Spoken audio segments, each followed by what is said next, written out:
nummer 22.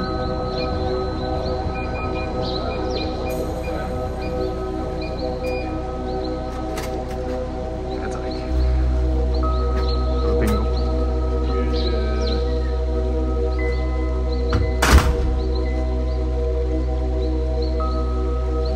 Den nøglebokse derovre, vel? Hvad er det?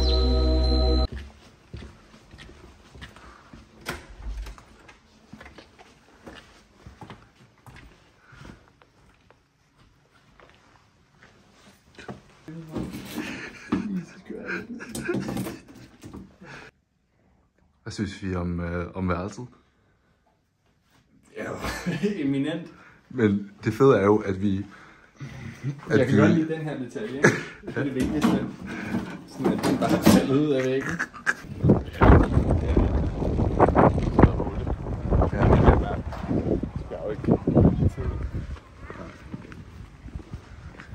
Vi i wunderbare Bergen City. Efter at have brugt en fabelagtig nat på budget hotels nær kirken, den her kirke, og Højhushus. Så skal vi hen og finde noget shampoo, så vi kan gå i bad. Og noget morgenmad og nogle snacks. Snacks.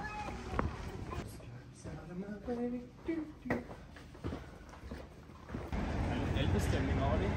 Meget alpestemning. Og vi har så lige fundet ud af, at der hvor vi skal vandre op, der kan man bare tage en gondol. Ja, man kan køre sådan en gondol hele vejen op. Men er det flot, hva'? Ja, der er virkelig flot.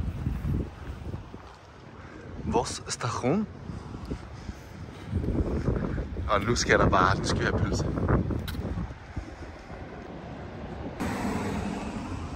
Så begynder hiken ned fra Røs. Der er dårligt vejr på vej, men tager den med stærke ben. Det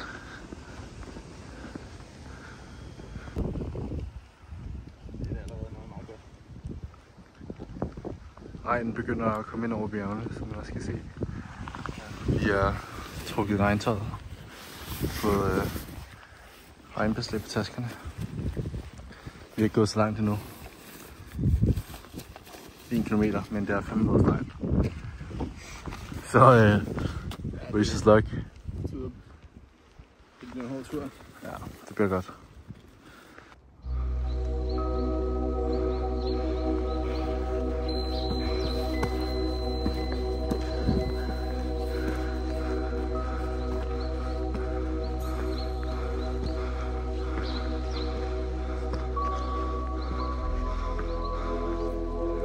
Så vi er oppe i 400 meter. 450. Det er ikke dårligt. Kæft, det er uvejr, der er på vej derover. Der er en gondola her lige ved siden af. Det er for de svage. We endure. We endure. Så jeg har bedre udsigt herovre. Wow.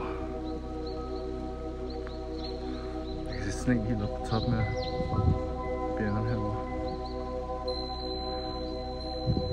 Det er ikke dårligt.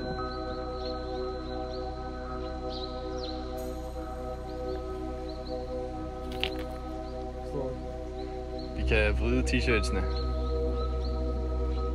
Det er helt godt. Så er vi ved at være første top. Ja, tak. Udsigt over dalen, det er så smukt.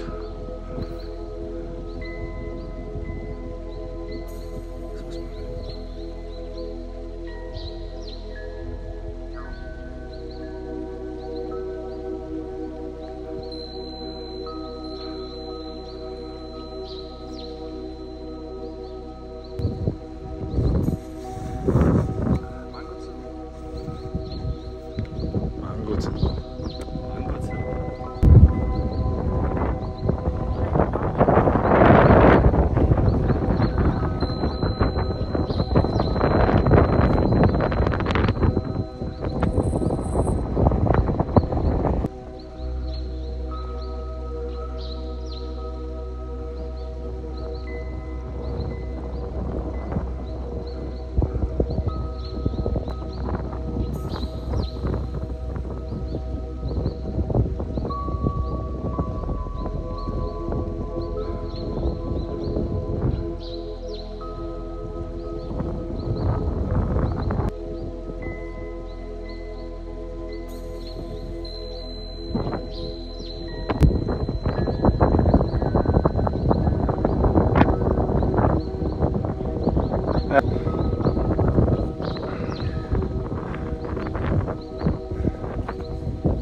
ved at være højt oppe.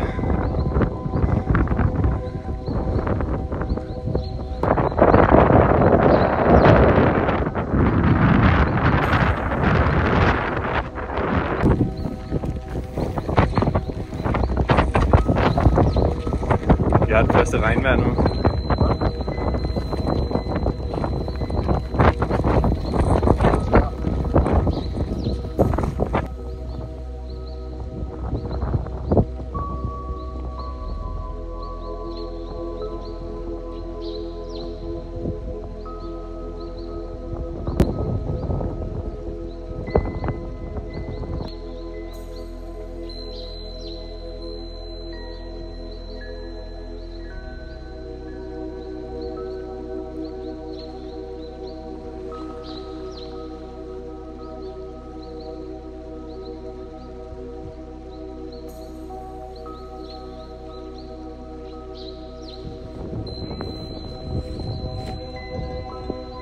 Så er der fandme geder hele vejen op i bjerget.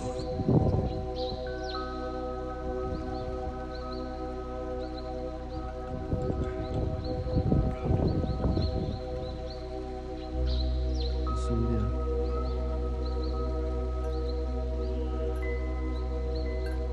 Så er der bjerggeder.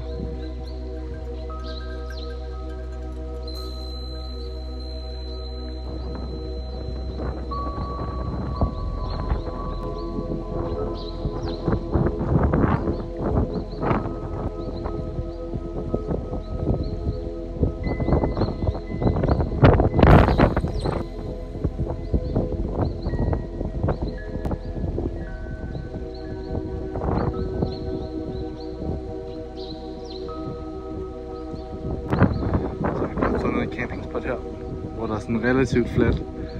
Der er mange sten og sådan noget omkring, så man kan lige se en udsigt. Der er sådan hundredvis af sådan små søer, og så kan man lige se i distancen, at solen den rammer.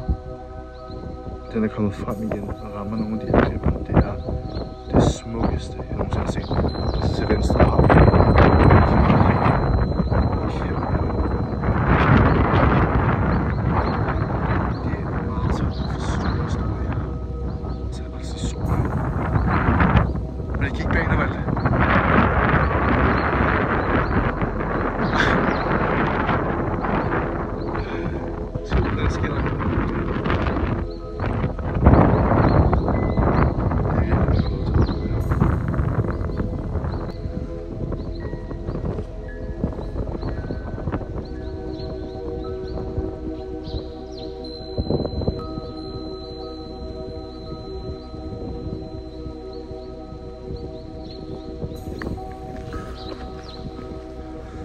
for en lille telttur.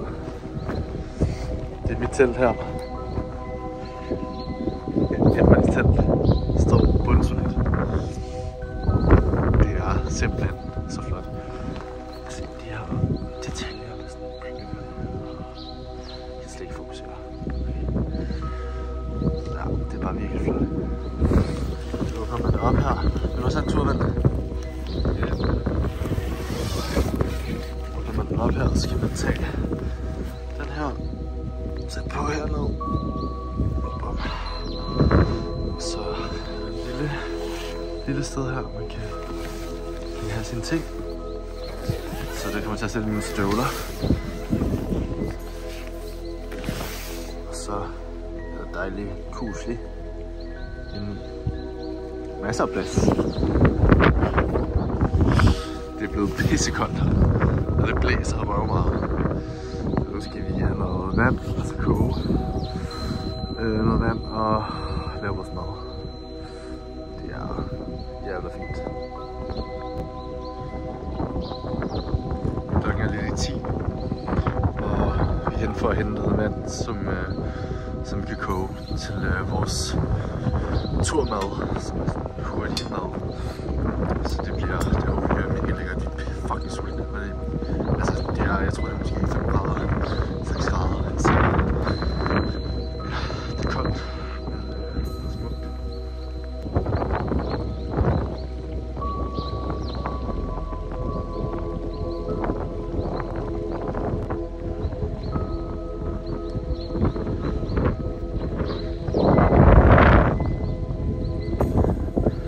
tror, vi er inde i en sky lige nu.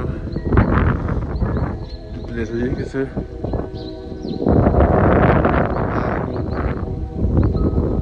er ved at blive mørkt.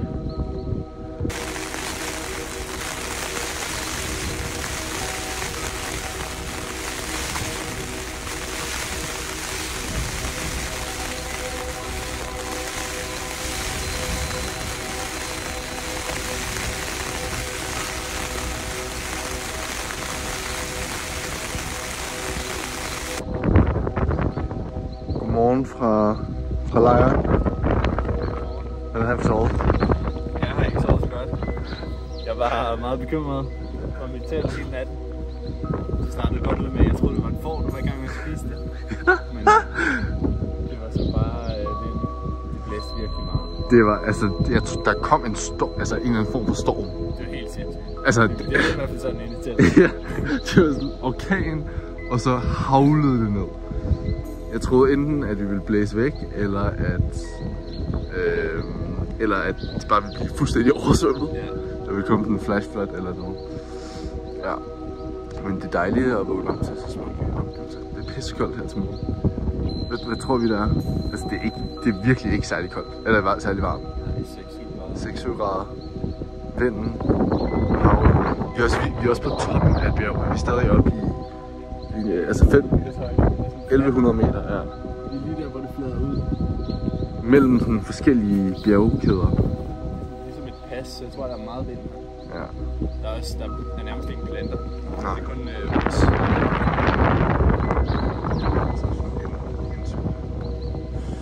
Nu skal vi ned og have noget vand. Have noget kylling kaj, skal vi. Kylling kaj.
Så vi lige kommet tilbage fra vores tur. Vi var helt oppe på toppen af et fjeld.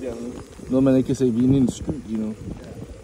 Så prøver vi i regnen, altså vi er drivvåde. Campen er helt gennemblødt. Og lave noget mad. I kan se her lejren. Der ligger vand. Men der er ikke så meget vand. Der er tørt inde i teltene. Men det er fandme rough nu. Vi skal bare have noget mad.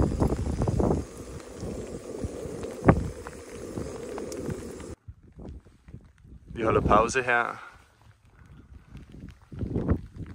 Nu er vi gået et par kilometer fra vores lejr nordpå.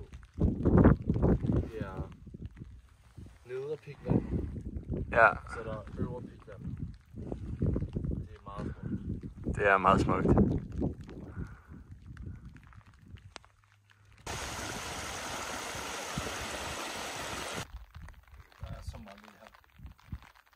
Der er helt stille.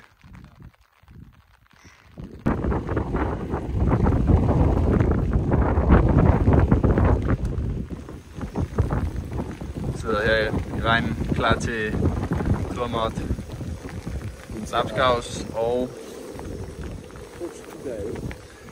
torsk i cremet kajsauce. Cotton creamy curry sauce.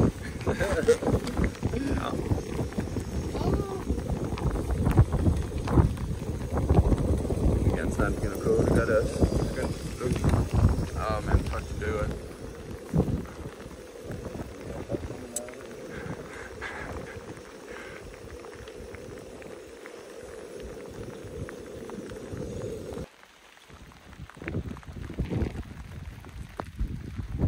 Status er ingen sigtbarhed. 5 minutter til mad. 5 minutter til mad. Kom nu. Status er, at vi lige nu ligger inde i vores telte. Og det har vi gjort siden klokken 2 cirka. 2-3 stykker.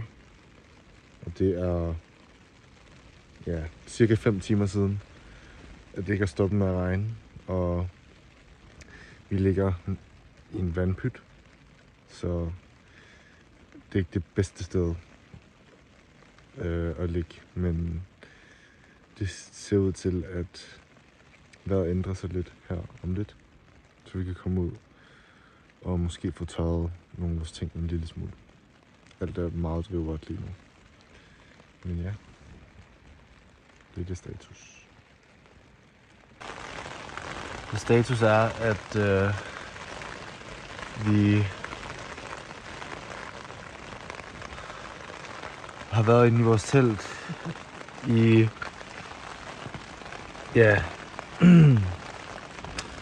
8 timer. Og det er ikke stoppet med at regne. Så vi har overvejet lidt om... Altså vi har ikke fået mad. Så vi har overvejet lidt om vi skulle se om vi kunne tænde tankeret sådan halvt ind i teltet. Bare for at koge lidt vand. Men jeg tror det er en dårlig idé. Fordi vi kan heller ikke risikere at brænde teltet ned. Så... Let me know in the comments. Hvad skal vi gøre? Alright. Vi håber på, at vi kan få noget mad inden for de næste time. Over and out. Så nu klokken... Jeg tror, at klokken er 10:30. Vi er stadig ikke for aftensmad. Nu var jeg lige ved at gå ud og hente vand, men regnen er stoppet. Men nu er vi bare inde i en sky, så man kan ikke se noget som helst. I kan se, hvad der er mit lys. Det bare lyser oppe i luften. Nu er vi midt inde i en fucking sky. Og vi er pisse sultne. Så ja. Godmorgen fra lejren. Klokken er 7:45. Vi vågnede for 45 minutter siden. Og det regner ikke mere, men det blæser sindssygt meget, og det er pissekoldt. Så vi vil rigtig gerne ud og lave morgenmad og få hængt vores ting op i vinden, så det kan tørre. Men det er lidt voldsomt lige nu. Så vi giver den lige lidt tid, men vi bliver nok nødt til at komme op snart.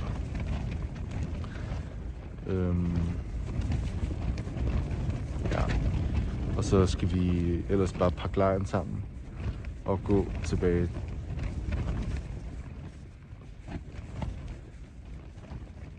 Over and out. Status er, at vi pakker lejren er helt ren. Der er intet skrald. Alt er i vores tasker. Relativt tørre. Nu skal vi finde et toilet.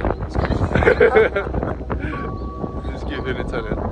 Så fantastisk sted, men det hold kæft noget at komme til sidst. Men en del af det. Ja, så det ikke skid.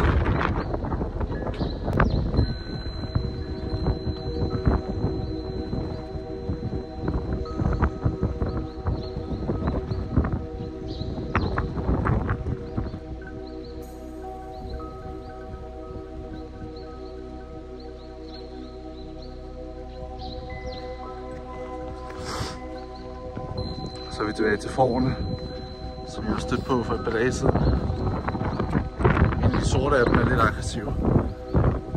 De andre er okay. De er fandme søde.